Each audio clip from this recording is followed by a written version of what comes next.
ميليتاو يضغط يرسل الكرة محاولة راحت إلى فرانكيسي سلام على المرور العرضية المتابعة الله الله. شفت التصرف اللي عمله ولا لا؟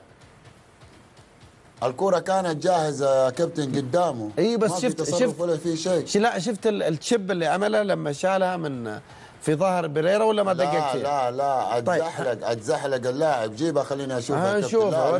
الاول اتزحلق والثاني فجأة. اخليك تستمتع بالهدف وتعلق عليه بصوتك الجميل محمد نور.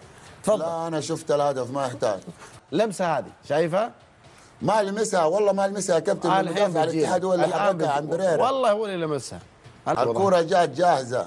من رفع الكرة كذا فوق كابتن؟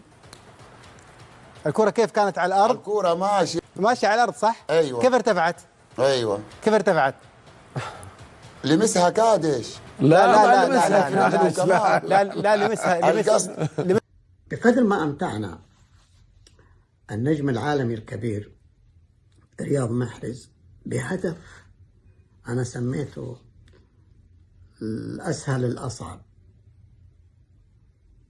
كيف استقبل الكرة، كيف روض، كيف صادم بين المدافعين، وكيف أخذ الحارس ورمى له الكرة، طلع الظهير برا اللي جاي يجري من الخلف. كل هذا في جزء من الثانية. مثل هذا الفكر هو رسالة.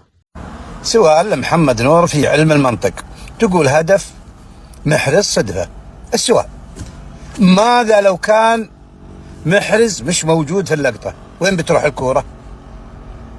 على قوتها تطلع ركنية أو تخرج خارج 18 أو ترجع للاعب اللي سددها. غير كذا ما في. لكن مهارة وذكاء محرز انه استطاع ان يدخل بين المدافعين ويسحب الكرة بطريقته الخاصة اللي لا يقدر عليها غيره، ويلف جسمه في نفس التوقيت بتوقيت حتى ما جاء جزء من الثانية، حتى الكاميرا ممدها تاخذ اللقطة تمام، ويحطها في المكان اللي يريد. انا ما اطلع عشان الحارس.